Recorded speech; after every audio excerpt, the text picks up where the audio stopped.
Leaders of the mid-20th century civil rights movement ask, where are the leaders of this movement? Where are the leaders? The movement responded, we are not a leaderless movement, we are a leaderful movement. This movement announced that we do not now need the traditional, recognizable Black, male, charismatic leader. While we definitely love and revere Martin and Malcolm and deeply appreciate their historical conditions, we need not replicate the past. Besides, this is the 21st century, and by now we should have learned that leadership is not a male prerogative.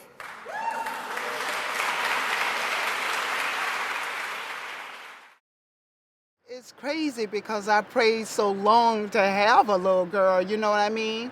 So when I did have a girl, because nothing come to you when you want it at that moment. So when she came, it was like my blessing. So when all of this craziness started, because she came into a world where it's so much of craziness, and it's you know, you can keep them so close to you, but they also got to go out and learn how to survive. I think the age in which I thought I became a woman and the age I actually became a woman are probably like 20 years apart. I've been through a lot of different situations in my life that taught me a lot. I think that the point for me where, like you just said, that I learned like I really had to buckle up was when I took responsibility of my niece at 16 years old. My mother and I, you know, was my brother's daughter. I was like a junior in high school, not planning to be a parent. And we were forced to be in a situation where we had to take care of her. I felt like I had a child. I was a teenage mom, and I didn't plan for that. I literally had to like readjust my life and learn how to be a mother. And that for me, when you're like, you know, in your last couple of years in high school, and you're having fun with your friends, and, you know, I was still working. I had like a little part-time job after school, having fun. Had like my first boyfriend, and I'm just being a teenager having fun, and then I get this situation presented to me and a huge responsibility where I really didn't have a choice. And, you know, here's a child that needs my help, who I like truly care for. And so ever since then, we've taken care of her, and it forced me to become a parent at an early age where I wasn't even the parent. And, you know, even now, like after everything that I've done is for a purpose to take care of her and my mother. I feel like I owe that back to them, and that's my responsibility. But yeah, you know, around that time, it's like, well, my mom's busting her ass working too. Like, I can't go ask her for a pair of kicks because I know she don't got the money for that. Or I might, you know, I have friends that are driving to school and have own cars. I don't. I have to like borrow my mother's car to go to work afterwards, or, you know, I might have to walk to school or something when other friends are driving. You know, their parents bought them cars when they were teenagers. And I never saw anything wrong with that because I still came home and it wasn't like we were missing anything. She still worked so hard to make sure that I lived a normal life, you know? And it never felt weird or wrong. I mean, you wanted that, you know, because you're like, well, how come they have that and I don't have that? But like, you still had that, you know, those lessons that you learn from an early age, and you're like, well, you know what, you just gotta buckle up and do it, because I know that my mom's probably not gonna have enough money for the both of us next week, so I'm gonna help her out, and we're both gonna, you know, make this happen. I do. How old is she? My daughter is 5 years old, and we purposefully named her Assata Monet. And my husband and I both really loved the Black Panthers and read a lot about the movement when we were both growing up. And we honor Assata Shakur in her name. And when you break it down, her name means one who fights to be heard. And it was very important for us to give her a strong name, especially being a daughter that was born after 2 boys. And so we were very thoughtful in willing a strong voice out of her by what we named her. I do root for her, for sure. It's so funny because I intentionally have tried to raise her without the traditional gendered influences like the Barbie dolls and the dolls, and pushing specific colors on her. Colors in her bedroom are very neutral, white and gold. And I know that I always wanted to be a mother in my childhood, and I would lean on that as a source of happiness to get me out of any of my deep, low feelings. And I very much so did not want that for her, so I've intentionally not given her dolls. She has stuffed animals, so on and so forth, but I've intentionally not given her dolls because I don't want that to be her aspiration. I don't want motherhood to be her aspiration. Yes, if it happens, by all means. But I absolutely want her to have goals and aspirations beyond that she strives for before that happens for her. I mean, growing up, my mom worked hard a lot. I remember, I think I was around, I don't even know, maybe 10, 11, 12, 13. She worked at this newspaper place, and I would go to work with her to help her out, you know. And she would work long hours. She worked 3 jobs, but she still had time to take care of us, as my brother and I. And just seeing someone work that hard and never ask for anything in return, that type of like tenacity is just insane. And to this day, like, she still works that hard, and it's incredible to watch. So very similar to what you said, I was raised in a matriarch. Both women are strong on my father's side and my mother's side. Women have a strong presence.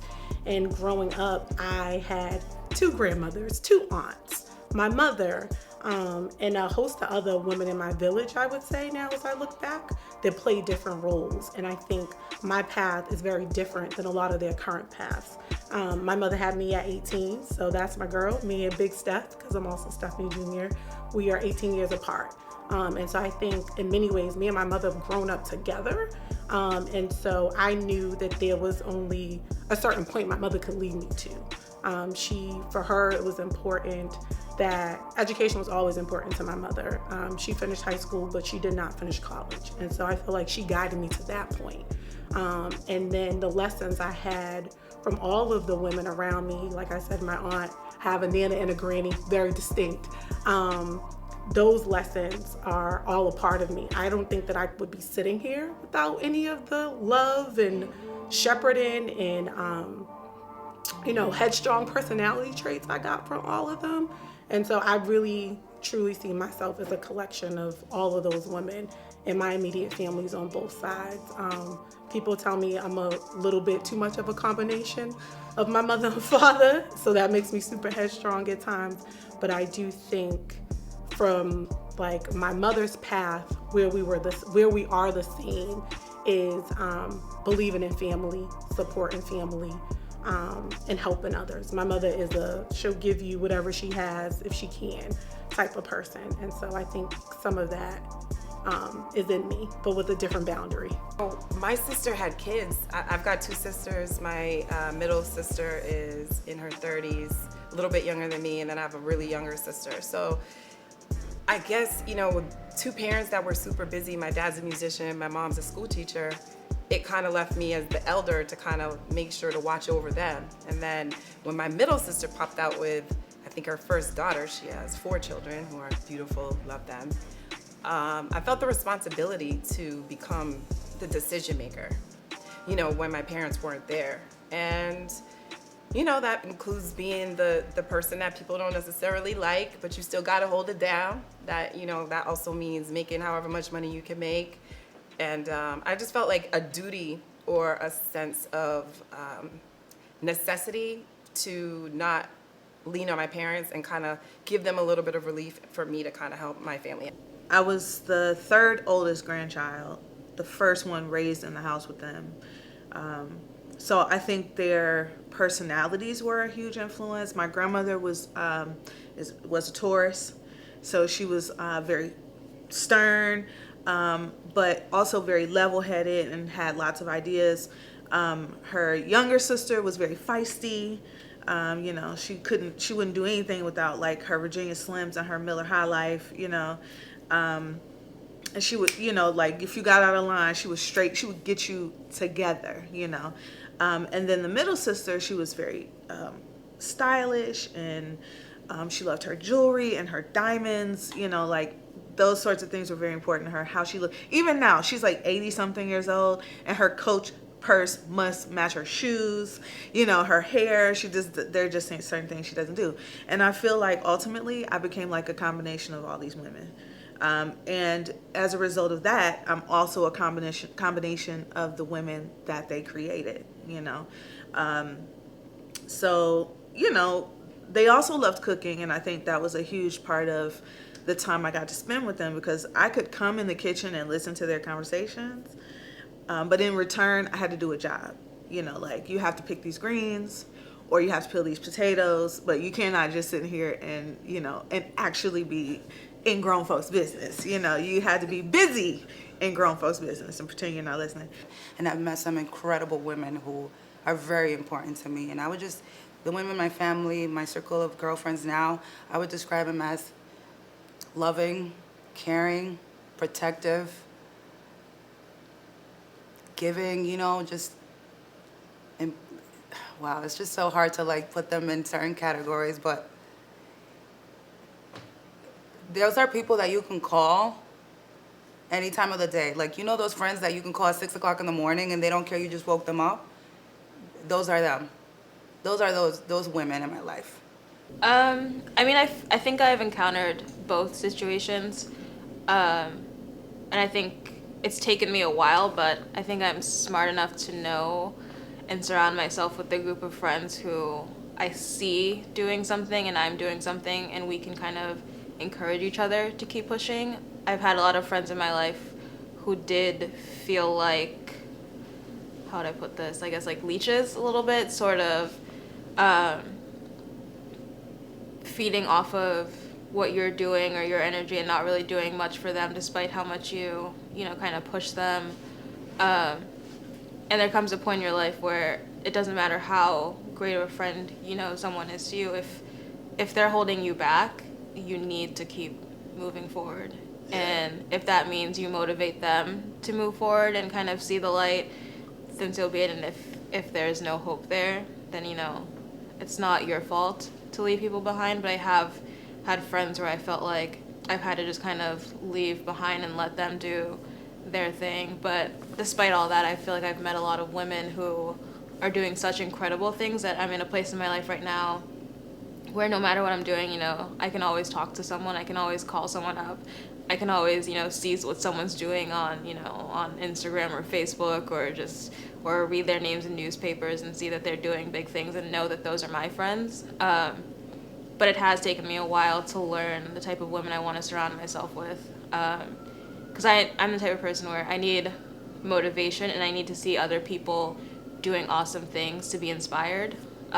Even though I know I have it in me, it just helps to see others kind of doing awesome things as well. Yeah. And women, I encourage you to acknowledge your fury. Give it language. Share it in safe places of identification and in safe ways. Your fury is not something to be afraid of. It holds lifetimes of wisdom. Let it breathe and listen. Thank you. It's like with me and my family, it's just black women in general, you're expected because of black men and the hardships they face, you're like stuck having to deal with the things that they don't like, that they leave behind. So it's like black men and their mental health and being like emotional and that sort of like that aspect of like men not being able to do that. Black women are stuck like having to pick up the pieces. So I feel like at a young age, like I had to figure out emotionally how to be stronger, because like the men around in my family, like granted I have brothers who very strong people, especially Maurice, I look up to him. Father figure, a little bit shaky when you get there. And it's like that helped me, like, because in the beginning it was hard, but it's like throughout the years I find myself not having as many, I feel like, issues that some men go through as like growing up. Like I look at certain situations and I'm like, it's pointless at some point. So I became a woman early teens. I started like realizing like I need to get a job. It's like I was volunteering at my mom's job when I was 12, hoping so when I got older of age to be an assistant, I can get a paycheck, because that's my mom. She always talked to me like, you need a paycheck, you need to make money, like you need to like watch out for yourself. In high school, I feel like is when I like got into myself and understood. That's a real serious life skill. So with me, I'm teaching her and teaching my other kids, you know what, this is a crazy world. You got to avoid it, or you can walk into it and learn from all of the craziness that surround you, but you also got to run away from it also. And you just teach and teach and teach. You can, and I'm also scared too. You know, I'm got to be one of the most scariest persons in my life, but you know, now you got kids into this world and you constantly teaching them, and everything that's surrounding you is changing, you know, so you just got to teach them how to survive. That's the only thing you can do, because they already in this world, so it's nothing else you can do. You can't keep them in the house and say, you know, this world is coming to the end tomorrow, so you got to stay in the house regardless. So if this world gonna come to an end, you know, everyone's gone anyway. But when you get to the part where teaching them just being aware of what surround them and what type of life skills, just teaching them life skills and how to survive, because it's definitely changed. It's, you know, things are changing now as I talk to you. So just being aware. I was born in Los Angeles, raised up until the age of about 14. My mother had passed away when I was 10, and I was kind of tossed in the waves, so to speak. I'm lucky in that my father's one of 15, and so I have a lot of aunts and uncles who chipped in and took care of me when I needed it. And I lived in Arizona for a year and then came to Boston when I was 15. And the power of the woman, man. My father's first wife, who he had 2 children with, took me in and was my constant. And I've been settled ever since. They don't make it easy for us, I'll tell you that. They just want us to play the part, you know, play the side piece, play the, oh, she looks good, or, you know, the pretty one that they want, you know, kind of like fawning all over them, basically, or make them look good. And it just got to a point where it was like, enough was enough. It was like, you know, I'm not trying to be that person. I'm not that person. Like, if you know me, you really know me, you know I'm not that person. I'm just down. I'm just cool. And everybody, I think, people have perceptions of who our personalities are before they get to know us. The demons aren't gargoyles. They're not men with pointy noses and ears. They're other people's desires for your life. People who don't see you. People who stereotype you. People who take your pathology, your complexity, everything away from you. How you have to water yourself down in order to meet the standards of the community that is in charge, which is not mine. That's how it feels. And what is in my heart is I cannot lead with bull. I cannot lead.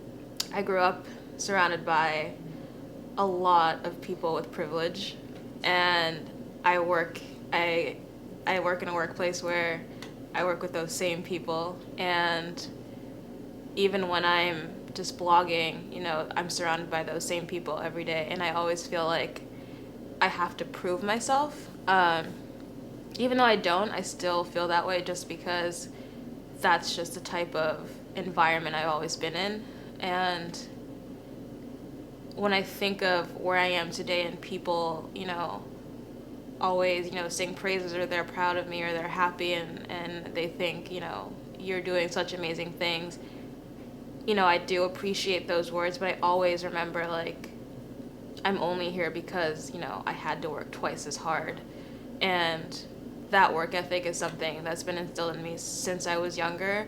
And just being able to know as a young person that I had to work this hard to get here makes me want to work even like 3 times as hard or like 4 times as hard.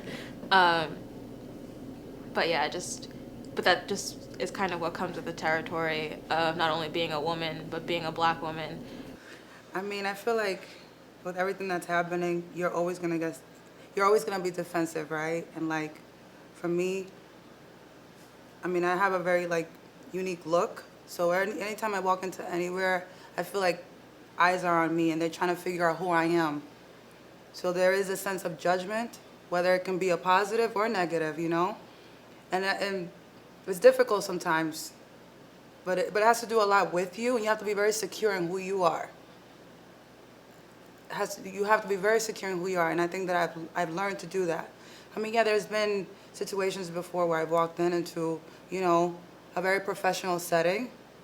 People might look, I might be the only one in there with big curly hair, and people are in suits with buns, and it's like, okay, well, just be who you are, like, just walk in there and own it. And I learned to do that just only a couple of years ago, you know, because, you know that I've been doing all types of work, you know, I'm a dancer first, but like there came a time where I had to get a real job and get, you know, an assistant job during the day, and I was going through interviews, and it's like, damn, I gotta suit up and bring my hair back, like not be this, who I really am.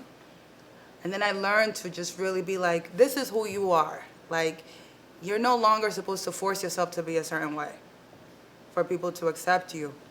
And then if you feel like you're forcing to change who you are and what you feel comfortable being with, then that's not where you're supposed to be.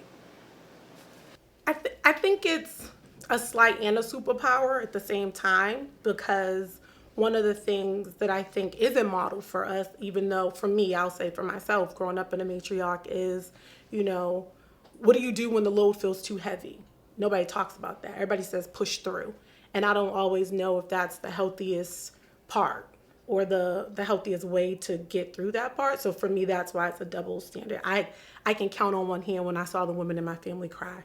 They don't cry that often. And I think that's important to me, to be an emotionally healthy person. And those behaviors aren't modeled. It's like, you're strong, you're black, you know, the people before you did it, you could do it. And it doesn't leave space for the realness of what I feel is heavy at times as I'm navigating all of the worlds. I was a cook at a $1 billion catering company in New York City. And I'd been with them for some time, and I was looking to get promoted, and the position that was over my department was available by default, and I felt I was ready to at least start training within it, you know. And even though I inquired about it multiple times, not only did I not get it, but I was asked to train the person who was coming in, who was a man. I think that was the day I really, really realized that I was a woman. And not only that I was a woman, but I was going to be having some serious fucking life experiences as a result of it. But then life changed, and then you wake up one morning and you're a single mom. So now you got all of these responsibilities. And I think with going back to the life lessons, they have that strongness. So you can be up here at one moment, but you can also be down at the next moment. And I think that's what I got as a child that was been taught to me. And my father, my mother, everyone, one day you can be high and one day you can be low, but it's the way you deal with it. You know what I mean? You can either fall back or you can carry on. So I'm constantly telling them, you're going to have all of these roadblocks. And not only the struggles that you bring on upon yourself, but you're going to have struggles because of your color. And I constantly tell my sons, their friends are very diverse. And you constantly teaching, and that's the sad part. I have tons of white friends, they have white friends, but I think with a black parent, you constantly teaching. Every day you're teaching and teaching and teaching. They're your friends. You got friends, you got white friends, but when they get in trouble, you need to come home, because when the cops come, they're gonna look at one thing, your face, because you of color. And it's crazy that you teaching your child stuff like this at a young age, because they have friends, these are their friends. But you teaching them, but this is society that, my kids are being raised up in. So you constantly being that teacher every day and every day. And right now, as older they are, I got a son 34, 32, and I'm still teaching them, and it's crazy, but this is the world we live in. And I think, and with Sydney, she's different from my boys. I say it all the time. She's definitely a little mini politician. She see things, and I step back and I was like, yeah, she gets it. You know what I mean? I don't teach my kids to look, and like I said, to look at people as a race, or as, just treat them as a person, but also be aware of when you need to move away from that person when you see trouble or recognize trouble. I would say my childhood ended when my mother passed away. I think my childhood ended when I was 10. Because the things that a child worries about were no longer. I was worrying about when I was gonna eat next. I was worrying about where I was gonna lay my head. So, yeah, childhood ended for me at 10, and I was always a very mature individual since then. It just feels like,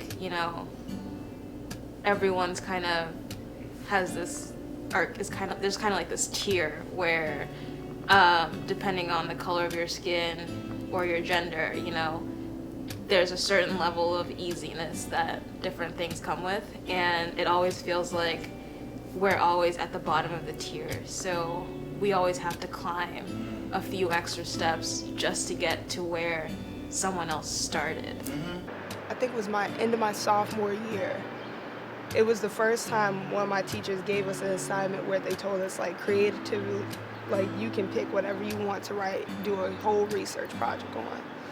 And with me, I always, for the longest, been trying to understand the reasons why my father left. So I chose black men's mental health, or just men of color mental health, and the struggles they go through of just being a man. And with me, I learned a lot about how from centuries ago, men of color have been put these responsibilities put on them, and caused them to be unable to express emotions and express just their feelings in general. And I feel like as a woman, I'm grateful, because the stereotype of women of being feminine is you being too emotional. And I feel like being too emotional is healthy. Being able to express not only being happy but also being sad, and projecting that to people is you're upset. That's when that's why I feel grateful being a woman, because I'm able to stand up and be this ain't right, even though like sometimes our voices aren't heard, at least we're able to like give that. And also being in meetings and suggesting ideas and programs for the group. And folk are looking at my mouth.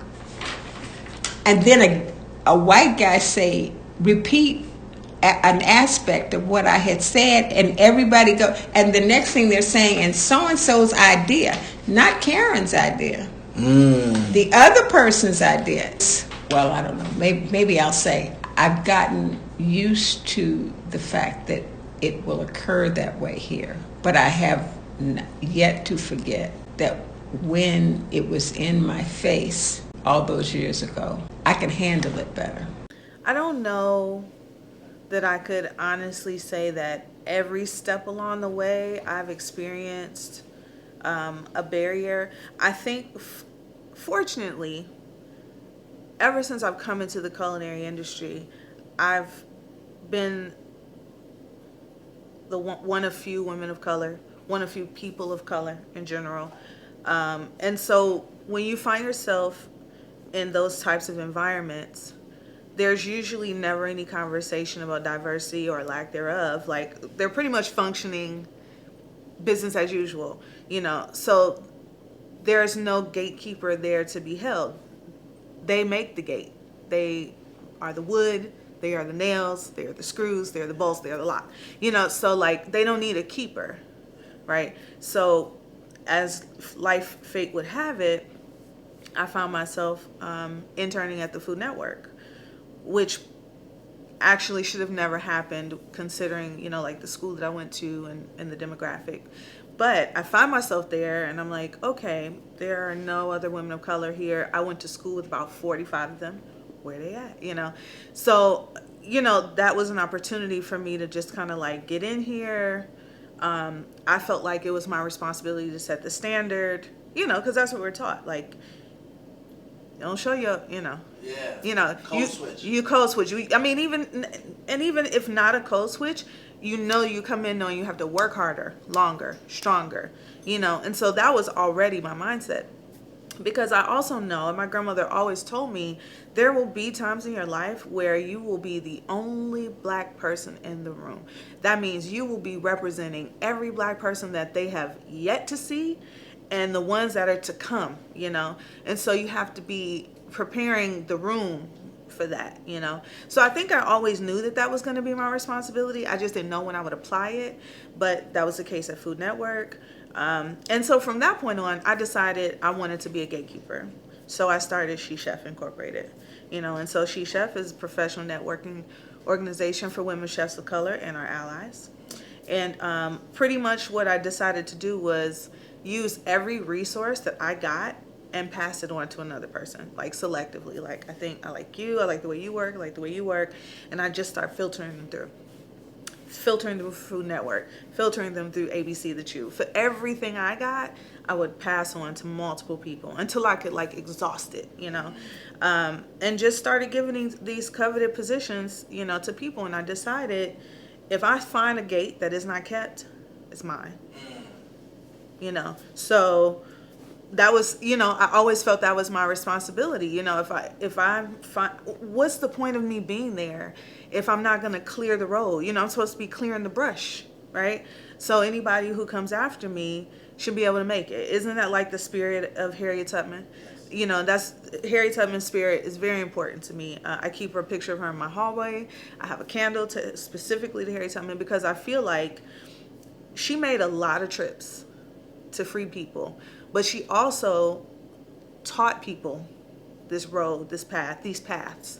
You know, she didn't do every single one. There were multiple Underground Railroad routes happening, you know, because she was clearing the brush. You know, she was making sure that people knew how to get through and that all the shit had already been cleared. You know, you don't have to come through with a machete. Now you just got to like, you know, tiptoe through. You just have to not get caught, you know, and that's how I felt. Like, okay, I'm here. This is probably my reason. This is probably my purpose. So not only am I going to clear the way, but I'm gonna make sure that when they get to the end of it, they have a landing post. So when I found out she was running, that was back in the spring, I was excited because I knew that if there's anybody who can go to Washington and speak truth and stand on who they are, it's Ayanna Pressley. So I took my little bit of coins and put them behind her. And then leading up to this past week and her winning, I think it sends a clear message, not just to Washington, but to this city, that as her slogan is, change can't wait. I've been sick of hearing, to be honest with you, over the last couple of years, Boston is a majority minority city, right? But I don't feel like that's reflected. I don't feel like it's reflected in development. I don't feel like it's reflected in opportunity. And so having a Ayanna Pressley who knows what it feels like to be in complicated, layered family dynamics, which is, she's been very outspoken about substance abuse, incarceration, all of these things that impact who I am, people, my loved ones, and me too, I think is headed in the right direction in terms of shifting people's needs and giving people faith in government. Like, I think many of us don't vote because we don't believe in the power of our vote. And we have good evidence and reason to demonstrate that, right? That we go out and we vote and we don't see the change on our daily lives. And so I think her victory is promising. We live in a time right now where people have to fill quotas and things like that, and you may not be the most professional or have had the most experience, but we need a black person.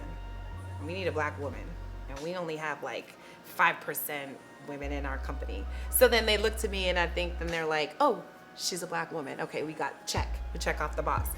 So I think that these companies, depending on you are what they want, if that makes any sense. I kind of hate that because it's like I feel like I'm an original, just like there's so many other creatives out there where it's like I don't consider myself in a box. You can't just say she's a sports reporter. Oh, she's an entertainment writer. Oh, she's knows how to. She's a food critic. She manages restaurants or whatever. It's like, no, like I'm everything. You gotta just understand that.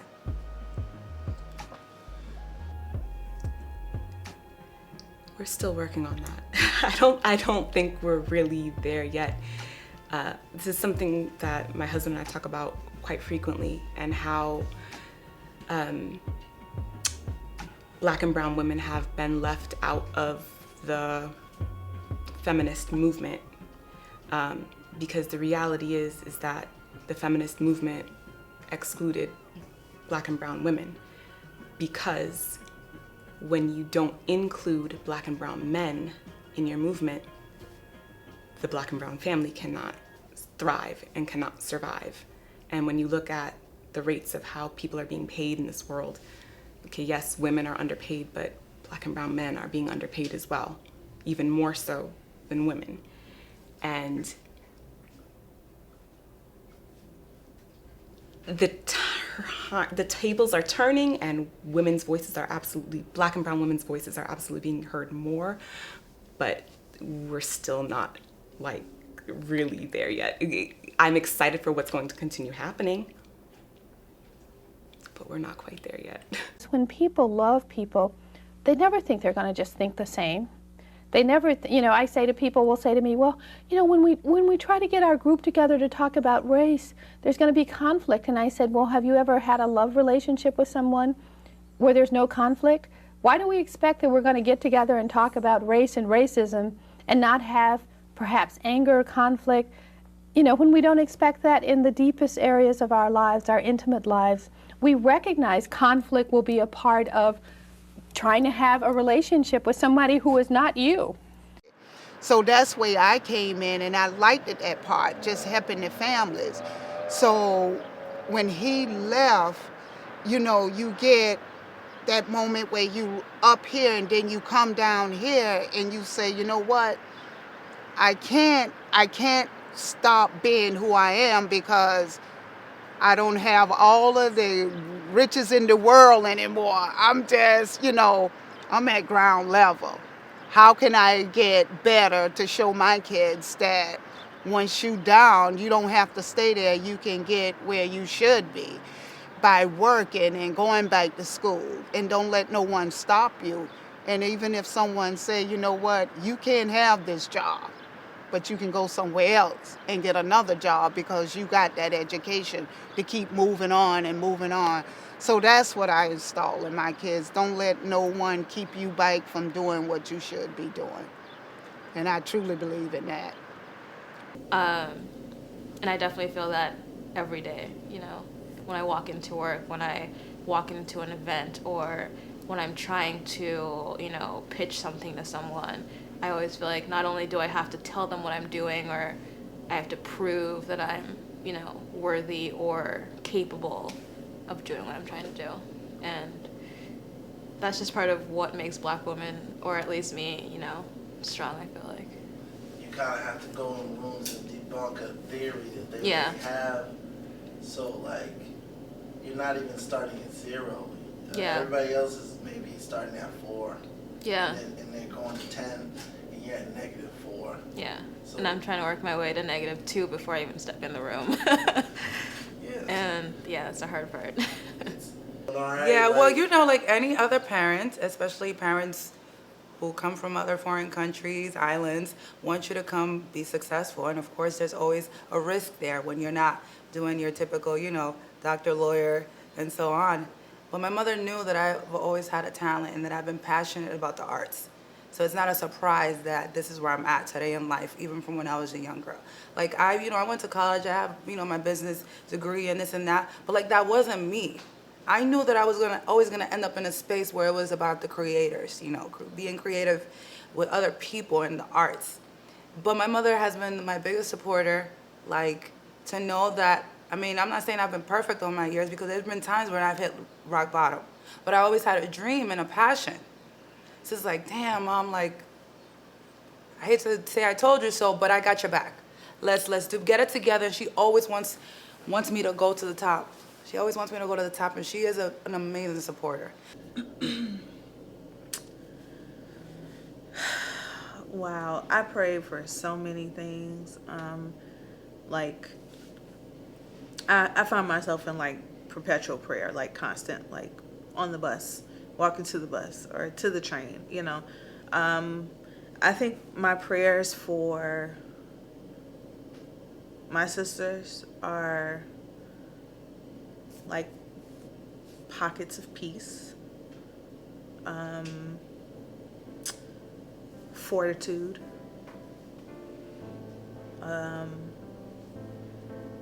community, hugs, water, like good, clean drinking water. Fearless, because I'm not gonna stop. If I haven't stopped at cancer, I haven't stopped at terrorism, I haven't stopped at just everyday drama. I'm gonna continue to go through and fight till I get to wherever I wanna get. And who even knows where that is?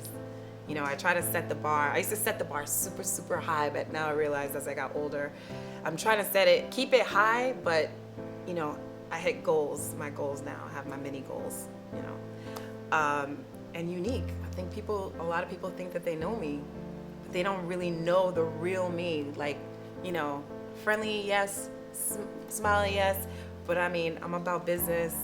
I'm about, empowering women for sure. Just empowering our people just as a whole. That's it. Like, when I think of where I am today and people, always, sing praises, or they're proud of me, or they're happy and they think, you're doing such amazing things, I do appreciate those words, but I always remember, like, I'm only here because, I had to work twice as hard.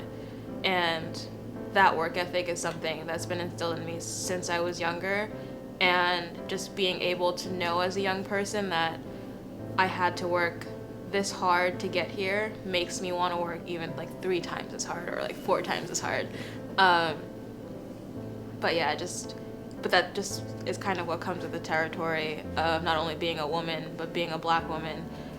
I know that when Black women are heard, that the world shakes.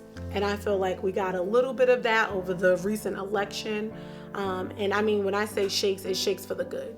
I think that because Black women have been so historically left out or left with burdens that people don't think about us. And I know that if we are in power, whether that's government or in schools or whatever power looks like for you, that it will be a better, safer, when I say safe, I'm talking about gun violence safe, I'm talking about mental health safe, all of that safety piece for everybody. And I think until people want to change the America that we experience, like, you got to listen to us. We know what's best. It should be nothing for us without us.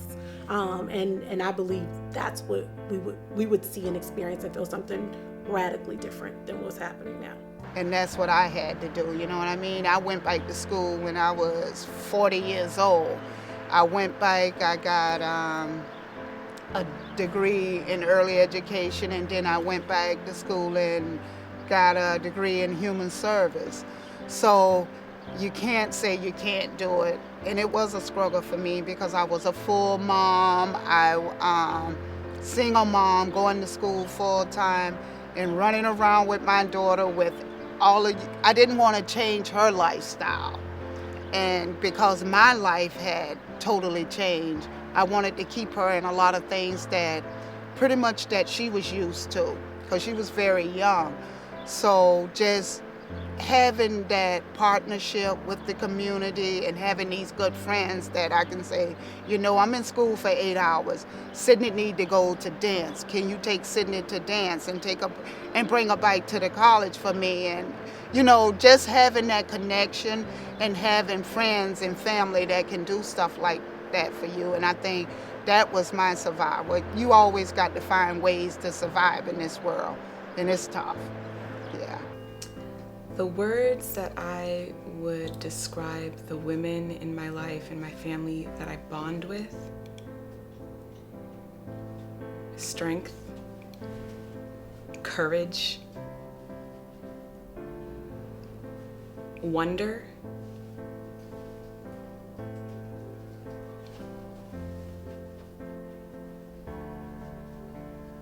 backbone, and I'm gonna throw a little bit of Creole in there, potomitan, which is like the center post of like the house, like it holds it all up. Warriors. And like own who you are. Yeah, like just not really care what people say. They're the ones who run the family. They're like the strongest people in the family. So it's kind of like going through life and like getting older and being like, I don't care what you think. Like, it's this sense of like, I don't owe you anything as like a black woman. Cause like, as a woman, you're expected to owe people something that like, you should be dependent on someone. And even like my mom and like my aunts, because anyone that's been around my family know my aunts is something else, and you can't tell those women anything, especially even their husbands. So it's like, that's what I'm taking with me to college, especially. Because I know for a fact it's a struggle, you know what I mean? Just being of color and being aware of that is just a step already. Just being aware that your color is like a stepping stone for you to, you know, it just stops when someone see you or someone of color when you walk into a job. So when you're aware of that, I think that's the first lesson in anything, because when you're aware of someone, knowing that they looking at you and saying, you know what, this person is black, or she's not gonna get it because of this and this and this and that, that becomes a problem. But when you're aware of it, you can move forward. And I always teach my kids, you know, the struggle is only your strength to move on and make changes. So faith, you know, either in themselves or a higher power, mostly in themselves. You know, and most importantly, forgiveness. Because the only way you'll be able to continue to push forward after all the no's, all the gatekeepers, all the lacks of funding, you know, all the lack of resource, doing projects with no money in sight, like, you can develop a sort of resentment that can prevent you from being effective in your calling, chosen work. So if you are not able to forgive those people or those situations or even yourself for the way you feel about it, you won't be able to do this work. It's almost impossible. Together, we have also dreamed of what is possible. We have been audacious enough to redefine this moment in time. We have affirmed that while this could go down as the darkest time in our history, we won't let it be. And instead, we will be defined by our hopes, not our fears. We have been bold.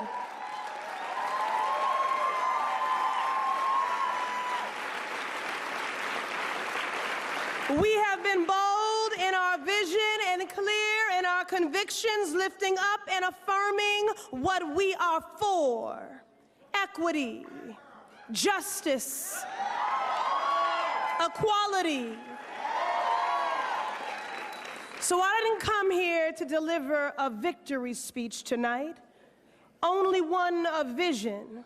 And when we realize equity, justice, and equality, these rights for everyone, then and only then will I deliver a victory speech.